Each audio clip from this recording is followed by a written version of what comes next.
Hello student, this is lecture 7 of organic chemistry. तो आज हमने स्टार्ट करना है second chapter of section A. ठीक है, that is arenes and aromaticity.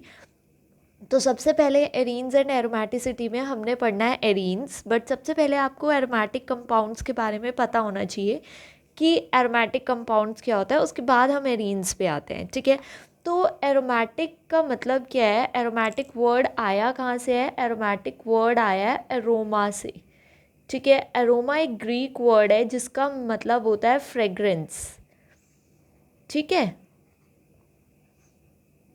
या फिर स्मेल। ठीक है, तो प्लीजेंट ओडर वाले कंपाउंड्स जो हैं उनको हम क्या बोलते थे? एरोमेटिक, अर्लियर टाइम्स में। ठीक है, अर्लियर टाइम में हम एरोमेटिक कंपाउंड किसको बोलते थे? Which had characteristic pleasant odour. ठीक है, उसके बाद क्या हुआ कि कुछ एरोमेटिक कुछ कंपाउंड्स ऐसे आए जिनकी प्लीजेंट ओडर नहीं थी बट फिर भी वो एरोमेटिक थे। ठीक है, उसके बाद एक तो ये डेफिनेशन आई कि उनकी प्लीजेंट ओडर होती है। सेकंड क्या आया?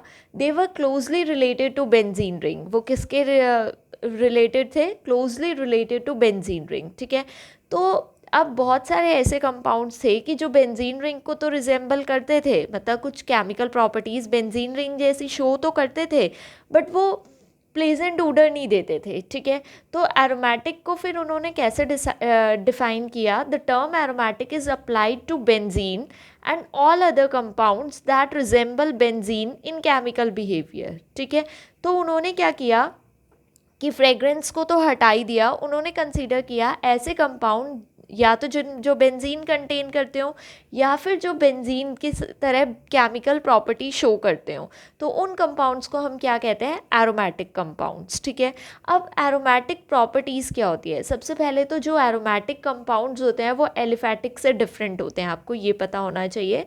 ठीक है, तो एरोमेटिक प्रॉपर्टीज़ क्या होती है? वो प्रॉपर्टी जो कि एरोमेटिक कंपाउंड्स को एलिफेटिक से क्या करती है? डिफ्रेंशिएट करती है। ठीक है, the characteristic properties which distinguish them from aliphatic compounds are termed as aromatic properties. तो उन प्रॉपर्टीज को हम क्या कहते हैं? Aromatic properties. तो ऐसी प्रॉपर्टीज़ को हम क्या बोलते हैं? Aromatic properties. उसके बाद आता है आपके पास क्लासिफिकेशन ऑफ एरोमेटिक कंपाउंड्स। अब मैंने आपको बोला कि एरोमेटिक कंपाउंड्स वो होते हैं जो कि या तो बेंजीन कंटेन करते हैं या बेंजीन को रिजेंबल करते हैं, किसमें? केमिकल बिहेवियर में। ठीक है, तो अब क्लासिफिकेशन ऑफ एरोमेटिक कंपाउंड्स क्या हो सकती है? बेंजीनॉइड एरोमेटिक कंपाउंड्स भी हो सकते हैं और नॉन बेंजीनॉइड एरोमेटिक कंपाउंड्स भी हो सकते हैं। ठीक है, तो अब बेंजीनॉइड एरोमेटिक कंपाउंड्स कौन से होंगे? बेंजीनॉइड आपको नाम से ही पता चल रहा है, बेंजीनॉइड एरोमेटिक कंपाउंड्स वो एरोमेटिक कंपाउंड्स होंगे जो कि at least one benzene ring contain करते होंगे। ठीक है, उनको हम क्या बोलते हैं? Benzenoid aromatic compounds. ठीक है, फॉर एग्जांपल आपके पास नेफ्थलीन है, ठीक है, एंथ्रासीन है, एनिलीन है। तो ये क्या कर रहे हैं? बेंजीन रिंग कंटेन कर रहे हैं और ये साथ के साथ एरोमेटिक भी है। ठीक है, तो इन्हें हम क्या बोलते हैं? Benzenoid aromatic. उसके बाद आता है आपके पास non benzenoid aromatic. Non benzenoid aromatic compounds वो होते हैं जो कि बेंजीन कंटेन नहीं करते बट फिर भी एरोमेटिक बिहेवियर शो करते हैं, तो उनको हम क्या बोलते हैं? Non benzenoid aromatic. तो आपके पास पायरोल है, ठीक है, उसके बाद फ्यूरान है, फिर आपके पास थायोफीन है,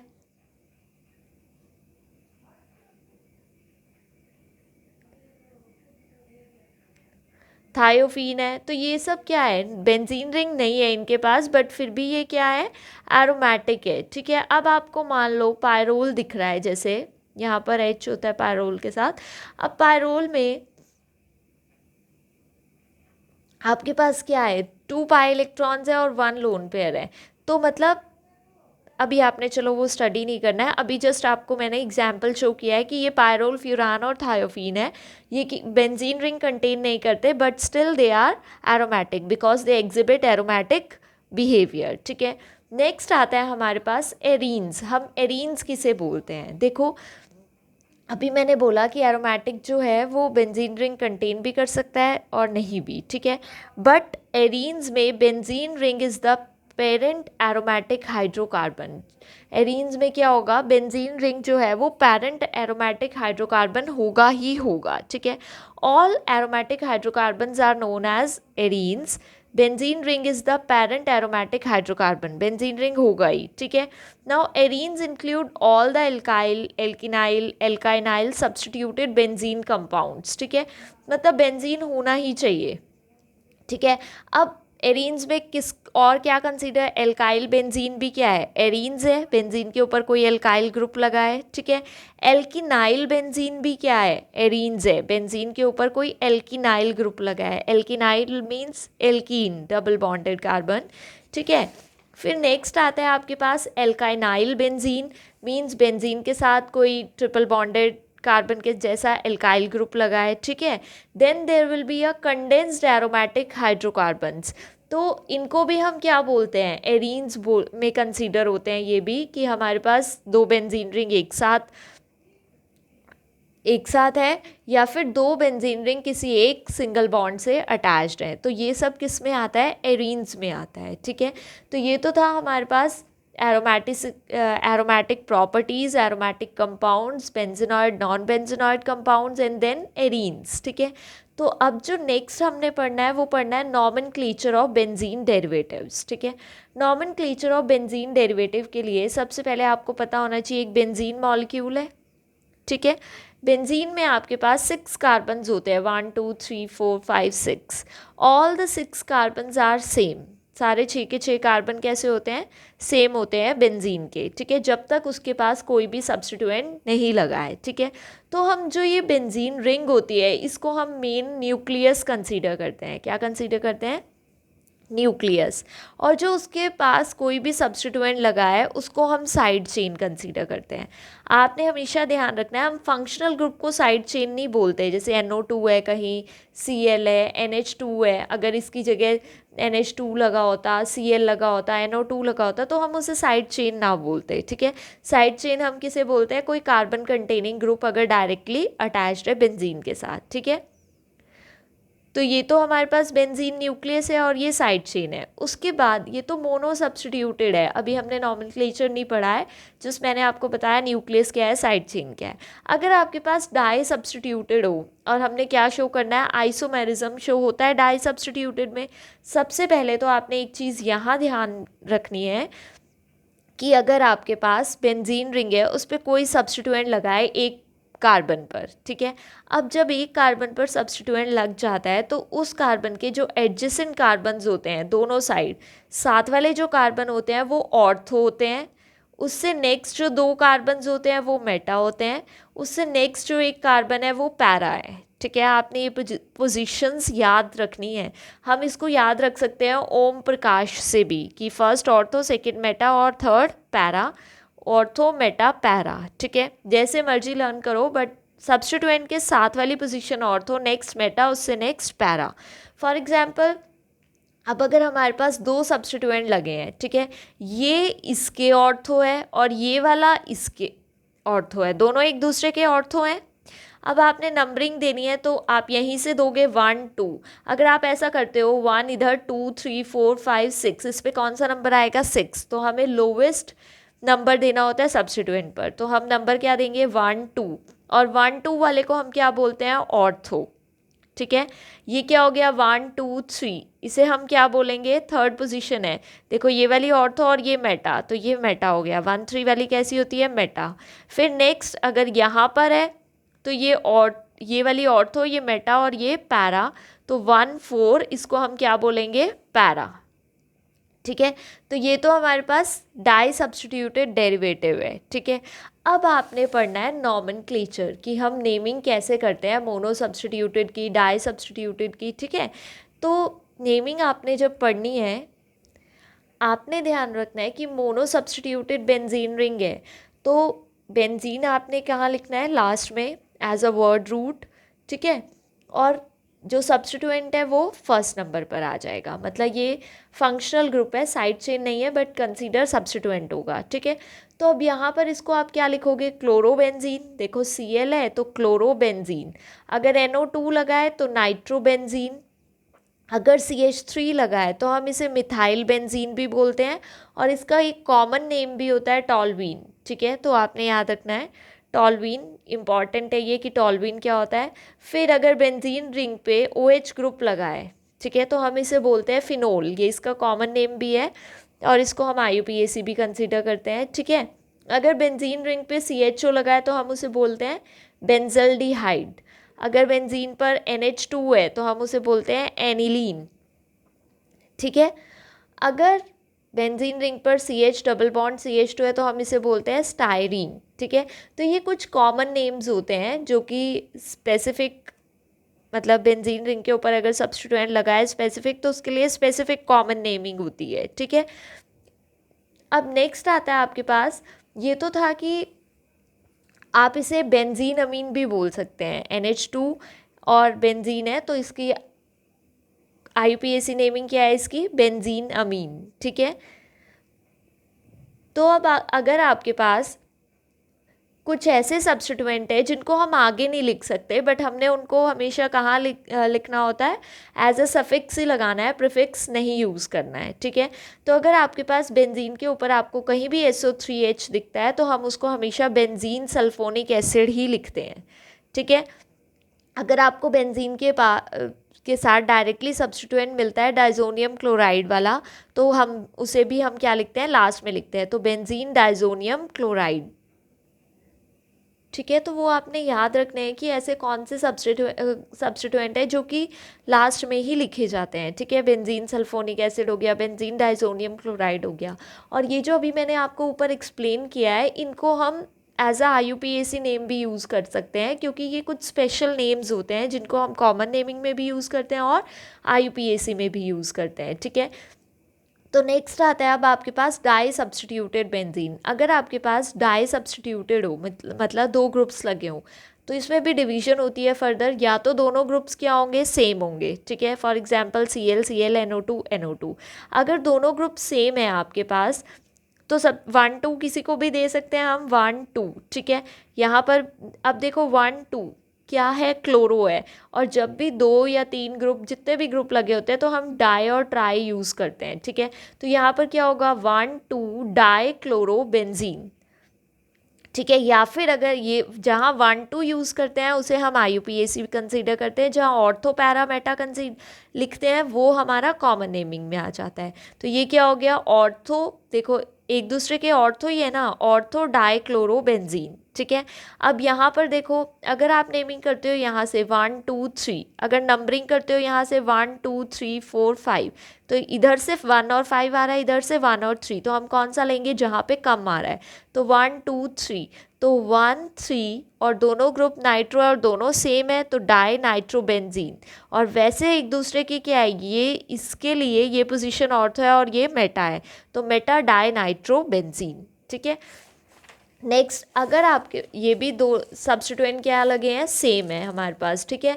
तो ये क्या है 4th पोजीशन पे है डाई मिथाइल बेंजीन, और इसकी कॉमन नेमिंग क्या होगी, अगर 2 CH3 दिखते हैं आपको बेंजीन रिंग पे तो हम उसे बोलते हैं जाइलीन, क्या बोलते हैं, जाइलीन। अब वो डिपेंड करता है कि जाइलीन कौन सी पोजीशन पर है, मेटा पर है, पैरा पर है, ऑर्थो पर है, मतलब दोनों मिथाइल ग्रुप कौन से पोजीशन पर है with respect to each other.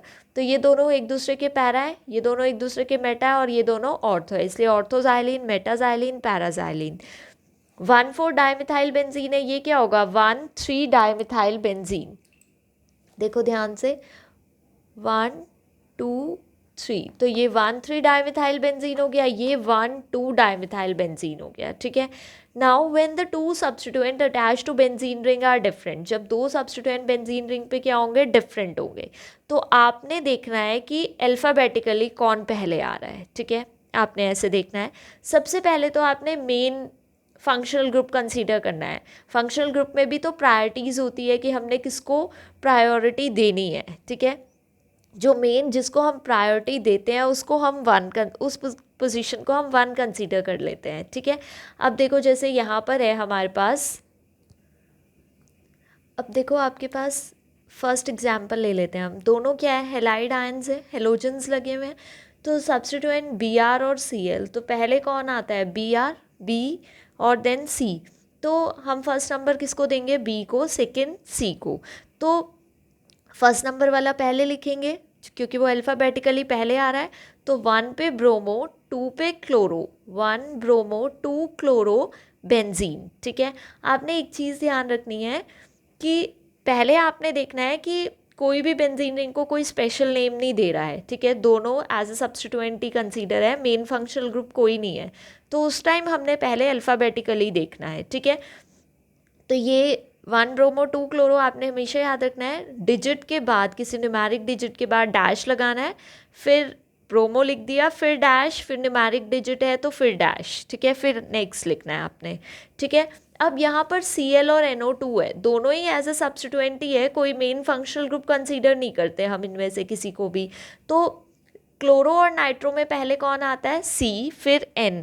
ठीक है, तो 1 नंबर मैंने क्लोरो को दिया, सेकेंड और थर्ड यहीं से करेंगे, यहाँ से तो करेंगे नहीं। ठीक है, तो नेमिंग क्या होगी? 1 chloro 3 nitro benzene, 1 chloro 3 nitro benzene. तो ये हमारे पास क्या होगी? IUPAC नेमिंग होगी। ठीक है, अब आपने ध्यान रखना है, if one group impart special name to the compound, मतलब कोई ऐसा ग्रुप है कि जो आपने लगा दिया उसका कोई स्पेशल नेम है, तो हमने मेन उसको रखना है, फिर उसी को 1 नंबर दे के आगे नंबरिंग करनी है कार्बन्स की। ठीक है, फॉर एग्जाम्पल अगर आप बेंजीन के पास CH3 लगा देते हो तो हमें पता है उसका एक स्पेशल नेम है, दैट इज़ टॉलवीन, तो हम इसे मेन कंसीडर करेंगे। तो 1 नंबर यहाँ लिखा, देन 2, 3 एंड 4 किस पे आया? क्लोरीन पे। तो अब इसका नेम क्या हो गया? जो जिसने स्पेशल नेम दिया वो तो हमने लिखेंगे टॉलवीन की फॉर्म में, बचा कौन? एक अब नया ग्रुप क्लोरो, वो सब्स्टिट्यूएंट हो गया। कौन से पोजीशन पे है वो आपने देखना है, 4 पे, तो 4 क्लोरो टॉलवीन। ठीक है, अगर कॉमन नेमिंग की बात करें तो पैरा क्लोरो टॉलवीन, तो क्योंकि क्लोरो कौन से पोजीशन पर है टॉलवीन के? पैरा पर, तो पैरा क्लोरो टॉलवीन। ठीक है, अब आपको पता है बेंजीन के ऊपर अगर OH है तो स्पेशल नेम है, दैट इज़ फिनोल। ठीक है, तो 1 नंबर किसको देंगे? जहाँ पर OH लगा है। तो 1 नंबर किसको देंगे? जहाँ पर OH लगा है। तो ये 1, ये 2, ये 3, नाइट्रो पे 3 आया। तो आपको पता है फिनोल है वो लास्ट में लिखा जाएगा, तो 3 नाइट्रो फिनोल। और नाइट्रो कौन से कार्बन पर है? मेटा पर, क्योंकि ये ऑर्थो हुआ तो ये मेटा हुआ, तो मेटा नाइट्रोफिनोल हो गया। ठीक है, नेक्स्ट, अब आपको पता है कि अगर अमीन और COH लगाओ बेंजीन पर, तो बेंजीन के साथ जब COH है, अब देखो अब ये दोनों फंक्शनल ग्रुप आ गए, COOH और NH2। तो हम बात करते हैं प्रायोरिटी ऑफ फंक्शनल ग्रुप की। ठीक है, तब यहाँ पर एक ऑर्डर आता है, that is priority order of functional group for nomenclature, कि किसको प्रायोरिटी देनी है, मेन फंक्शनल ग्रुप किसको मानना है। तो कार्बोक्सिलिक एसिड को मेन फंक्शनल ग्रुप माना जाता है। फिर उसके जो डेरिवेटिव होते हैं, एसिड एनहाइड्राइड में सेकेंड नंबर पर आता है, फिर एस्टर, फिर acyl halides, then amides, then nitrile, aldehydes, ketones, alcohols, thiols, then amines. अब आपने कंपैरिजन किस में करना है? अमीन्स और कार्बोक्सिलिक एसिड में। तो कौन मेन हुआ? कार्बोक्सिलिक एसिड को प्रायोरिटी देंगे तो उसको 1 नंबर देंगे। ठीक है, then ethers, alkenes, alkynes, alkyl halides and nitro. Nitro सबसे लास्ट में आता है। ठीक है, तो अब यहाँ पर देखो COOH है और NH2 है हमारे पास, तो किसको प्रायोरिटी मिलेगी? COOH को। तो 1 इधर हो गया, 2, 3।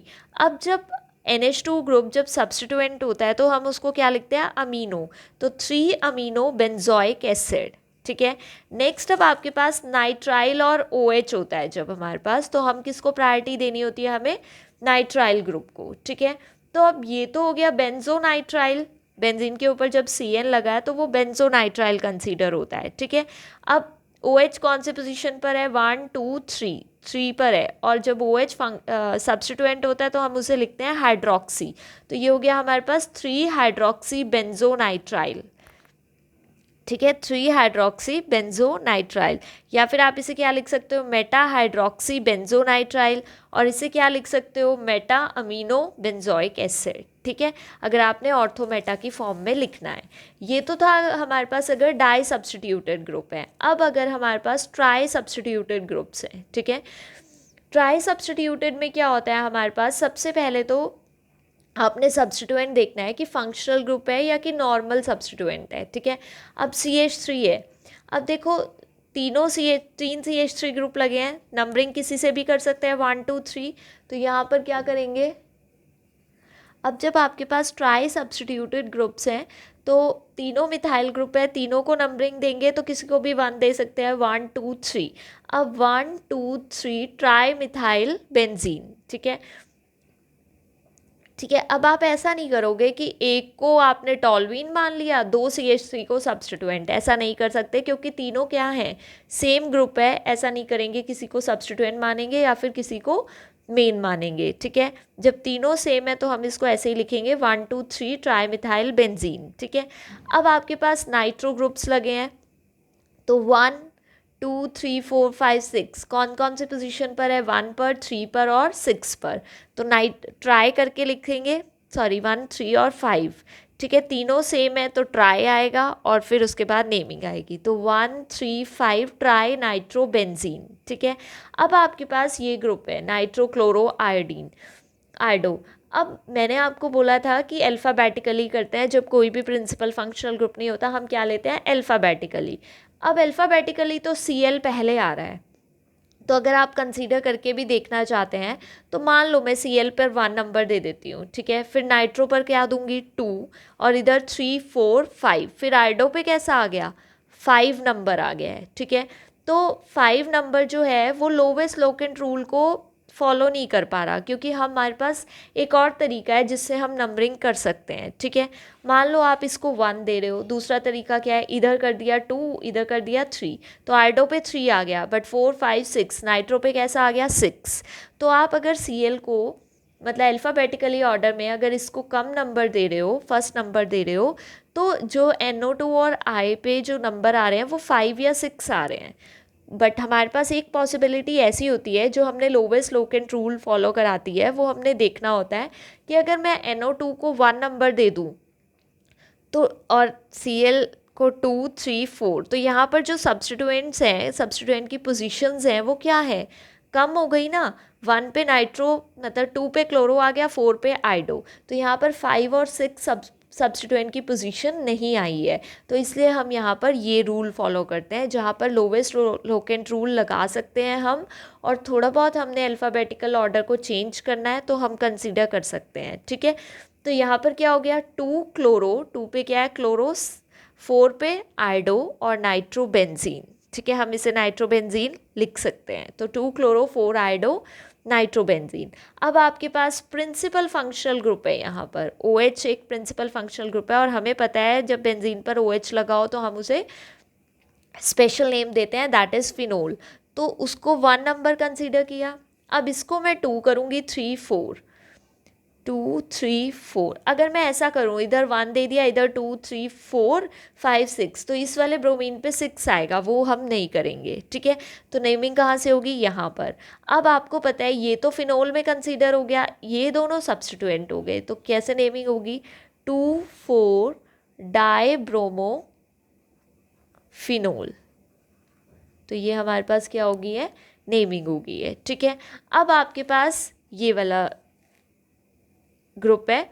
अब आपको पता है कि जब बेंजीन पर CH3 लगाओ तो उसका एक स्पेशल नेम है, दैट इज़ टॉलवीन, ठीक है। और जब स्पेशल नेम हम कंसीडर कर सकते हैं तो हम इसे फर्स्ट नंबर देंगे, देन 2 3 4 5 6। तो ये तो टॉलवीन में ही कंसीडर हो गया CH3 और बेंजीन, ये बचे एज अ सब्स्टिट्यूएंट। तो इसकी नेमिंग कैसे दोगे आप, 2 4 6 ट्राई नाइट्रो टॉलवीन, ठीक है। और हम इसे TNT भी बोलते हैं, दैट इज ट्राई नाइट्रोटॉलवीन, 2 4 6 ट्राई नाइट्रोटॉलवीन, ठीक है। अब आपके पास नेक्स्ट एग्जाम्पल हमारे पास ये है, ठीक है। बेंजीन के ऊपर क्या लगा है, सल्फोनिक एसिड। जब आपको पता है कि बेंजीन के ऊपर SO3H लगा है तो हम उसको लास्ट में ही लिखते हैं, that is benzene sulphonic acid, ठीक है। तो इसको क्या नंबर देंगे, 1, कि इसको ही मेन मानना है हमने, ठीक है। सेकेंड 2 3 4, ठीक है। तो 2 पे क्या है, ब्रोमो, 4 पे OH जब सब्स्टिट्यूएंट होता है तो हाइड्रोक्सी लगता है, तो 2 bromo 4 hydroxy benzene sulphonic acid. तो ये तो था हमारे पास naming of tri substituted groups. तो ये प्रायोरिटी ऑर्डर है फंक्शनल ग्रुप का फॉर नॉमेनक्लेचर, जो कि आपने माइंड में रखना है जब हमें नेमिंग करनी है, ठीक है। नेक्स्ट आता है आपके पास कि आपने common names of some typical benzene derivatives. अब कुछ बेंजीन के डेरिवेटिव्स होते हैं जिनकी कॉमन नेमिंग होती है, ठीक है। जैसे आपको अभी मैंने पढ़ाया था पैराजाइलिन, मेटाजाइलिन एंड ऑर्थोजाइलिन, ठीक है। तो यहाँ पर कॉमन नेमिंग होती है कुछ के लिए। जैसे यहाँ पर बेंजीन के ऊपर अगर CH3 लगा है तो हम उसे क्या बोलते हैं, टॉलवीन, ठीक है। और पैरा पे क्या लगा है, इथाइल, तो पैरा इथाइल टॉलवीन हो गया, ठीक है। अगर बेंजीन के साथ 3 CH3 ग्रुप लगे हैं एक एक कार्बन को छोड़कर, तो इसकी कॉमन नेमिंग होती है, 3 मिथाइल ग्रुप्स लगे हैं बेंजीन के साथ तो उसकी कॉमन नेमिंग होती है मेसिटाइलिन, तो हम इसे बोलते हैं मेसिटाइलिन, ठीक है। नेक्स्ट है आपके पास, अगर बेंजीन रिंग है और हमारे पास क्या लगा है Cl, तो सॉरी इसको आपने किसी के साथ अटैच करना है तो हम उसे बोलते हैं फिनाइल, मतलब इस ग्रुप को हम क्या बोलते हैं, फिनाइल। अब जैसे मान लो हमारे पास यहाँ पर Cl लगा है तो हम इसे फिनाइल क्लोराइड भी बोल सकते हैं और एराइल क्लोराइड भी बोल सकते हैं, ठीक है। तो इस ग्रुप को हम बोलते हैं फिनाइल ग्रुप। अगर बेंजीन के साथ डायरेक्ट CH2 अटैच्ड है, उसके साथ फिर हम देखेंगे क्या लगा है वो हम बाद में देखेंगे, तो हम इस ग्रुप को बोलते हैं बेंजाइल। बेंजीन के साथ CH2 तो वो क्या होता है, बेंजाइल। अगर मैं यहाँ पर इसके साथ Cl लगा देती हूँ तो ये क्या हो गया, बेंजाइल क्लोराइड, ठीक है। तो ये हमारे पास होता है बेंजाइल क्लोराइड। नेक्स्ट है आपके पास, अगर आपके पास क्या है, बेंजीन रिंग है, CH3 लगा है तो हमें पता है वो क्या है, हमारे लिए टॉलवीन है, ठीक है। अगर उसके पास ऑर्थो मेटा पैरा पर कुछ लगाना है हमने, तो वो देखेंगे हमने क्या लगाना है, तो हम इस ऐसे ग्रुप्स को बोलते हैं ortho meta para tolyl. Common namings है ये, कंफ्यूज नहीं होना है, हम बोलते हैं ऑर्थो मेटा पैरा टोलाइल, ठीक है। तो अब मान लो मैंने टॉलवीन तो है, उसके पैरा पे Cl लगा दिया तो मैं इसको बोलती हूँ पैरा टोलाइल क्लोराइड, ठीक है। या फिर आप बोल सकते हो पैरा क्लोरो टॉलवीन, ठीक है। तो ये कुछ कॉमन नेमिंग्स है जो कि ऐसे कुछ स्पेसिफिक के लिए ही ये आपने कंसीडर करनी होती है, ठीक है। अब मैंने आपको बोला कि अगर बेंजीन के साथ CH2 लगा है तो हम उसको क्या बोलते हैं, बेंजाइल, ठीक है। बट अगर बेंजीन के साथ CH लगा है और दो बॉन्ड वो किसी और के साथ बना रहा है, H के साथ नहीं बना रहा, आपने ध्यान रखना है H के साथ नहीं है, किसी और के साथ है वो दो बॉन्ड्स, तो हम ऐसे ग्रुप को बोलते हैं बेंजल, ठीक है। फॉर एग्जाम्पल यहाँ बेंजीन के साथ CH है, वो दो ग्रुप कौन है, Cl, तो हम इसको बोलेंगे बेंजल क्लोराइड, ठीक है। या फिर हम इसे बोल सकते हैं डाइक्लोरोमिथाइल बेंजीन, डाइक्लोरोमिथाइल बेंजीन, ठीक है। अगर बेंजीन के साथ C ग्रुप लगा है, C, और कोई भी हाइड्रोजन नहीं है, कोई भी हाइड्रोजन नहीं है, अगर दो हाइड्रोजन होते हैं तो वो बेंजाइल होता है, अगर एक हाइड्रोजन है तो वो बेंजल है, अगर कोई भी हाइड्रोजन नहीं है तो वो बेंजो है, ठीक है। आपने ध्यान रखना है। तो अगर मैं इनके साथ Cl लगा देती हूँ तो ये क्या हो गया, बेंजो ट्राइक्लोराइड, क्या हो गया, बेंजो ट्राइक्लोराइड। या फिर आप लिख सकते हैं इसे ट्राइक्लोरोमिथाइल बेंजीन, ठीक है, ट्राइक्लोरोमिथाइल बेंजीन। तो आपको बेंजाइल, बेंजल और बेंजो में डिफरेंस पता होना चाहिए कि क्या होता है, ठीक है। अब नेक्स्ट आता है आपके पास फिनाइलिन।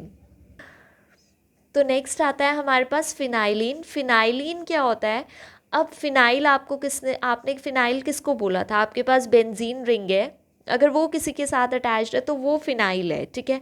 बट फिनाइलिन क्या होता है कि बेंजीन रिंग की दो कार्बन्स अटैच्ड है किसी के साथ, तो हम उसको बोलते हैं फिनाइलिन, ठीक है। तो ये दोनों एक दूसरे के ऑर्थो है, ये दोनों मेटा है और ये पैरा है, तो ऑर्थो मेटा पैरा फिनाइलिन हो गया। अब फॉर एग्जांपल आपके पास दो अमीन ग्रुप लगे हैं, अमीनो ग्रुप, और बेंजीन के साथ ही हैं ये दोनों सेम ग्रुप, तो ऑर्थो फिनाइलिन डाई अमीन, इसको हम बोलते हैं ऑर्थो फिनाइलिन। फिनाइलिन तो इनकी वजह से है और डायमीन दो अमीन लगे हैं, ठीक है। या फिर आप इसे बोल सकते हो 1,2 बेंजीन डायमीन, ठीक है। नेक्स्ट आता है आपके पास हाइड्रोक्सी के सब्स्टिट्यूएंट, मतलब OH मेन फंक्शनल ग्रुप आपके पास फिनोल के हैं, ठीक है। तो अब आपके पास OH अगर दोनों सेम मतलब ऑर्थो पोजीशन पर हैं तो हम उसे बोलते हैं कैटेकॉल, अगर मेटा पर हैं तो हम बोलते हैं रिसोर्सिनोल, अगर दोनों OH ग्रुप पैरा पर है तो हम बोलते हैं हाइड्रोक्विनोन और क्विनोल। ठीक है, तो ये कॉमन नेम इंपॉर्टेंट है, ये आपको पता होना चाहिए। कैटेकॉल क्या होता है, रिसोर्सिनोल क्या होता है, और हाइड्रोक्विनोन और क्विनोल क्या होता है। ठीक है, नेक्स्ट, अगर आपके पास CH3 ग्रुप है और OH ग्रुप है, ये आपने ध्यान ही रखना है कि अगर हमारे पास CH3 है और OH है तो हमने CH3 वाले को फर्स्ट नंबर देना है, OH को सेकंड देना है। ठीक है, तो हम इसकी नेमिंग कैसे करेंगे, 2 हाइड्रोक्सीटोलवीन या फिर ऑर्थो हाइड्रोक्सीटोलवीन या फिर ऑर्थोक्रिसोल, ये इसकी नेमिंग है। ठीक है, ये आपने ध्यान ही रखना है कि आपके पास अगर CH3 और OH है तो CH3 को 1 और OH को सेकेंड नंबर देना है, तो 2 हाइड्रोक्सीटोलवीन या फिर ऑर्थो हाइड्रोक्सीटोलवीन या ऑर्थोक्रिसोल। अब यहाँ पर टोलवीन CH3 ये तो हमने वैसे पढ़ लिया है, इसको 1 नंबर, 2 3 4 5 6, ये क्या है अभी हम पढ़ के हटे हैं, TNT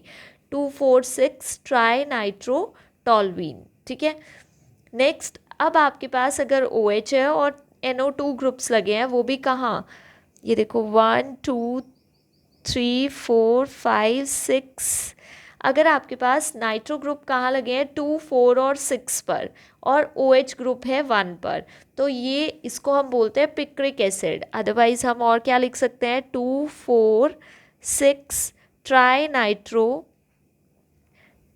नाइट्रोफिनोल, या तो हम इसे ये लिख सकते हैं। ठीक है, और इसका नेम होता है पिक्रिक एसिड, जैसे उसके लिए TNT है, यहाँ पिक्रिक एसिड है। ठीक है, अगर आपके पास एल्डिहाइड ग्रुप है और OH ग्रुप है, ठीक है, तो हमने प्रेफरेंस देनी है एल्डिहाइड वाले को, तो फर्स्ट नंबर इधर सेकेंड, तो 2 हाइड्रोक्सी बेंजल्डिहाइड, या फिर इसका एक कॉमन नेम है, दैट इज सेलिसाइल अल्डिहाइड। अगर ऑर्थो पे OH और CHO ग्रुप लगा है तो हम उसको बोलते हैं सेलिसाइल अल्डिहाइड। ठीक है, नेक्स्ट आपके पास ये है, अब आपके पास कीटोन वाला फंक्शनल ग्रुप है अगर, तो हम इसकी नेमिंग करते हैं मिथाइल फिनाइल कीटोन की तरह। ठीक है, या फिर हम इसको डायरेक्ट बोल सकते हैं एसिटोफिनोन, मतलब एसिड इन 2 कार्बन की वजह से, फिनोन इसकी वजह से, फिनाइल की वजह से। ठीक है, अगर आपके पास एक साइड कार्बोक्सिलिक एसिड है और एक साइड CH3 है, तो इसके लिए कॉमन नेमिंग है हमारे पास पैराटॉलिक एसिड, मीन्स टॉलवीन भी कंसीडर हो गया और OH ग्रुप भी, पैराटॉलिक एसिड। अगर आपके पास SO3H है तो इसको हम बोलेंगे पैराटॉलवीन सल्फोनिक एसिड। ठीक है, तो ये तो था हमारे पास कुछ कॉमन नेमिंग्स, ये आपने अपनी बुक से भी पढ़नी है, उसमें और भी कुछ कॉमन नेमिंग्स दी हुई है, वो आपने स्टडी करनी है। ठीक है, नेक्स्ट है अब हमारे पास एरोमेटिसिटी, कि आप एरोमेटिसिटी किसे बोलते हो। सबसे पहले तो मैंने आपको एक्सप्लेन किया था कि एरोमेटिक कंपाउंड्स क्या होते हैं। एरोमेटिक कंपाउंड्स एक तो एलिफैटिक से डिफरेंट होते हैं, ठीक है, और बेंजीन कंटेन करते हैं, वो भी एरोमेटिक हो सकते हैं, और बेंजीन नहीं कंटेन करते बट बेंजीन की तरह केमिकल बिहेवियर शो करते हैं, तो वो भी एरोमेटिक होते हैं। ठीक है, तो मतलब वो एलिफैटिक से डिफरेंट होते हैं। तो जो ऐसी प्रॉपर्टीज़ जो कि मतलब कंपाउंड्स को एलिफैटिक से डिफ़र करती है, मतलब डिफ्रेंशिएट करती है, उनको हम एरोमेटिक बोलते हैं। तो इन प्रॉपर्टीज़ को हम एरोमेटिसिटी बोलते हैं, कि जो ये प्रॉपर्टी होती हैं इनको एरोमेटिसिटी बोलते हैं। तो certain characteristic properties which distinguish benzene and some other organic compounds from aliphatic compounds, ऐसी प्रॉपर्टी जो बेंजीन और अदर ऑर्गेनिक कंपाउंड को एलिफैटिक कंपाउंड से डिफ्रेंशिएट करती हो, उन कैरेक्टरिस्टिक को हम बोलते हैं एरोमेटिसिटी या फिर एरोमेटिक कैरेक्टर। ठीक है, now properties that characterise aromatic behaviour, अब कौन सी प्रॉपर्टी है जो कि एरोमेटिक बिहेवियर को डिफाइन करती है। ठीक है, तो एरोमेटिक कंपाउंड्स में क्या क्या प्रॉपर्टी होनी चाहिए, तो सबसे पहली प्रॉपर्टी तो ये होनी चाहिए, देखो आपको पता है कि एरोमेटिक कंपाउंड इलेक्ट्रॉन रिच है, अनसैचुरेशन है, पाई इलेक्ट्रॉन क्लाउड्स हैं, 3 पाई बॉन्ड्स हैं, तो उसे एडिशन रिएक्शन शो करनी चाहिए इसके अकॉर्डिंग तो, बट वो एडिशन रिएक्शन नहीं शो करेंगे। आपने याद रखना है कि aromatic compounds resist addition reaction. क्यों रेजिस्ट करते हैं, क्योंकि अगर वो एडिशन रिएक्शन शो करेंगे तो उनकी एरोमेटिसिटी डिस्टर्ब हो जाती है। ठीक है, इसलिए वो एडिशन रिएक्शन शो नहीं करते हैं। ठीक है, क्योंकि वो क्या कर देती है, एरोमेटिसिटी डिस्टर्ब कर देती है, जिससे स्टेबिलिटी क्या हो जाती है, डिक्रीज हो जाती है, तो वो प्रेफर नहीं करते। तो वो कौन सी रिएक्शन प्रेफर करते हैं, इलेक्ट्रोफिलिक सब्स्टिट्यूशन रिएक्शंस प्रेफर करते हैं वो, ठीक है। और जो एरोमेटिक कंपाउंड्स होते हैं अनयूजुअली स्टेबल कंपाउंड होते हैं, मतलब हाई स्टेबिलिटी होती है। क्यों होती है, because of low heat of hydrogenation and combustion. उनकी हीट ऑफ हाइड्रोजनेशन और कंबशन क्या होती है, लो होती है। थर्ड प्रॉपर्टी क्या है, वो साइक्लिक कंपाउंड्स होने चाहिए, जनरली कंटेनिंग 5 और 6 मेंबर्ड रिंग। ऐसा ज़रूरी नहीं है कि 5 और 6, जनरली बोला है उन्होंने, 3 वाले भी एरोमेटिक होते हैं, ठीक है। Now the rings present in their molecule are generally flat. तो रिंग कैसी होनी चाहिए, फ्लैट होनी चाहिए। तो ये जो प्रॉपर्टी है ये एक एरोमेटिक कंपाउंड को डिफाइन करती है। कौन कौन सी प्रॉपर्टी है, सब्स्टिट्यूशन रिएक्शन शो करते हैं, हाईली स्टेबल होते हैं, जनरली साइक्लिक होते हैं, 5 to 6 मेंबर्ड रिंग होती है, और रिंग जो होती है वो फ्लैट होती है, ठीक है। Now very important topic is हक्कल rule, ठीक है। हक्कल रूल क्या बोलता है, जो कि डिफाइन करता है एरोमेटिक कंपाउंड को, 4n+2 पाई रूल, ठीक है। तो according to this rule an aromatic compound must fulfil the following requirement. जो हक्कल रूल फॉलो करेंगे वो कंपाउंड्स कैसे होंगे, एरोमेटिक होंगे, ठीक है। तो हक्कल रूल का फर्स्ट पॉइंट क्या है, it must have planar ring structure. Aromatic compound के पास क्या होना चाहिए, प्लेनर और रिंग स्ट्रक्चर होना चाहिए, प्लेनर भी होना चाहिए और रिंग भी होनी चाहिए, ठीक है। It must have cyclic delocalised pi electron cloud above and below the plane of entire ring. तो जो पाई इलेक्ट्रॉन्स हैं, मतलब वो किस में इन्वॉल्व होने चाहिए, डीलोकलाइजेशन में इन्वॉल्व होने चाहिए, ठीक है। बट कितने पाई इलेक्ट्रॉन डीलोकलाइजेशन में इन्वॉल्व होने चाहिए, the pi electron must contain a total of 4n+2 pi electron. मतलब जो डीलोकलाइजेशन में इलेक्ट्रॉन इन्वॉल्व होंगे, पाई इलेक्ट्रॉन, वो कितने होने चाहिए, 4n+2 पाई इलेक्ट्रॉन डीलोकलाइजेशन में इन्वॉल्व होने चाहिए, और प्लेनर रिंग स्ट्रक्चर होना चाहिए, ठीक है। तो अब हम कुछ एग्जाम्पल पढ़ लेते हैं एरोमेटिक कंपाउंड्स के लिए। सबसे पहले आपके पास आता है मोनोसाइक्लिक सिस्टम। मोनोसाइक्लिक सिस्टम में एक ही सिंगल रिंग होगी। देखो कितने पाई इलेक्ट्रॉन्स है, 2 4 6, 6 पाई इलेक्ट्रॉन है।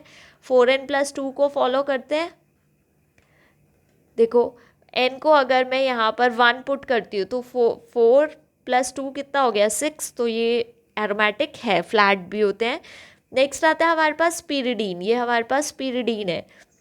अब पीरिडीन में आपको दिख रहा है कि कितने पाई इलेक्ट्रॉन है, 2 4 6, ठीक है। तो यहाँ पर जो ये 6 पाई इलेक्ट्रॉन है ये भी हक्कल रूल को फॉलो करते हैं, रिंग भी फ्लैट है, तो ये हमारे पास क्या है, एरोमेटिक। अब नेक्स्ट आता है हमारे पास पायरोल। पायरोल में आपको पाई इलेक्ट्रॉन क्लाउड कितने दिख रहे हैं। अब यहाँ पर जो पाई इलेक्ट्रॉन्स है वो 2 और 4 दिख रहे हैं। आप क्या करोगे, सिर्फ इन 2 बॉन्ड्स को काउंट कर लोगे और बोलोगे कि 4 पाई इलेक्ट्रॉन है। ये तो हक्कल रूल फॉलो नहीं करता। बट यहाँ पर जो लोन पेयर है नाइट्रोजन का, वो डीलोकलाइजेशन में इन्वॉल्व होता है। तो हमारे पास टोटल पाई इलेक्ट्रॉन कितने हो जाते हैं, 6 पाई इलेक्ट्रॉन, जो कि डीलोकलाइजेशन में इन्वॉल्व है, जो कि हक्कल रूल को फॉलो करते हैं, ठीक है। नेक्स्ट आती है टर्न फ्यूरान की। अब आप बोलोगे कि फ्यूरान में तो 2 लोन पेयर है, तो फिर तो 8 इलेक्ट्रॉन्स हो गए। तो बट यहाँ पर जो लोन पेयर डीलोकलाइजेशन में इन्वॉल्व होता है वो सिर्फ एक ही लोन पेयर इन्वॉल्व होता है, 2 4 6। तो होते कितने, 6 पाई इलेक्ट्रॉन्स ही हुए जो डीलोकलाइजेशन में इन्वॉल्व है। तो ये भी हक्कल रूल को फॉलो करते हैं। Same is the case with thiophene. Thiophene भी सेम फ्यूरान की तरह ही बिहेव करेगा डीलोकलाइजेशन में। तो हमारे पास 6 पाई इलेक्ट्रॉन्स होंगे, डीलोकलाइजेशन में एक ही लोन पेयर इन्वॉल्व होगा। तो ये किसके एग्जाम्पल थे, ये तो थे मोनोसाइक्लिक के एग्जाम्पल एरोमेटिक कंपाउंड्स के। नेक्स्ट है हमारे पास पॉलीसाइक्लिक, ठीक है। अगर आपके पास पॉलीसाइक्लिक के कुछ एग्जाम्पल हैं, तो पॉलीसाइक्लिक सिस्टम मतलब एक से ज़्यादा रिंग। तो आपके पास सबसे पहले तो आता है नेफ्थलीन, ठीक है। नेफ्थलीन में क्या होता है आपके पास,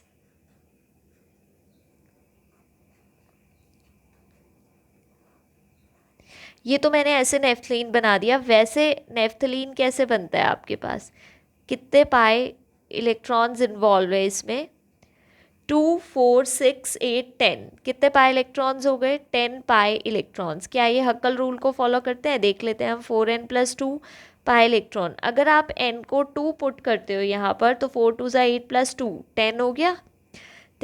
10 पाई इलेक्ट्रॉन्स आ गए और ये रिंग कैसी होती है, फ्लैट होती है, तो ये हमारे पास एरोमेटिक कंपाउंड है। नेक्स्ट आता है आपके पास एंथ्रासीन। एंथ्रासीन में कितनी रिंग्स होती है, 3 रिंग्स होती हैं।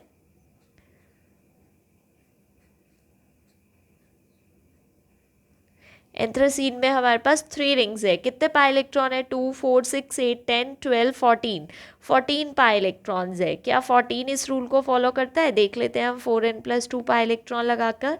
अगर आप n को पुट करते हो 3 तो 12+2 14, 14 पाई इलेक्ट्रॉन्स है। डीलोकलाइजेशन में इन्वॉल्व है, रिंग कैसी है, फ्लैट है, तो ये हमारे पास एरोमेटिक कंपाउंड है। ठीक है, तो हमारे पास कुछ ऐसे कंपाउंड्स भी होते हैं जो कि मतलब 4n+2 पाई इलेक्ट्रॉन कंटेन करते हैं, बट वो एरोमेटिक नहीं होते हैं, क्योंकि वो या तो फ्लैट नहीं होंगे, ठीक है, या कोई इलेक्ट्रॉन डीलोकलाइजेशन में इन्वॉल्व नहीं होगा, कुछ ऐसा होता है, तो वो हम नेक्स्ट क्लास में कंसीडर करेंगे। तो आज के लिए इतना ही स्टडी करना है आपने, और ये अच्छे से पढ़ना है आपने।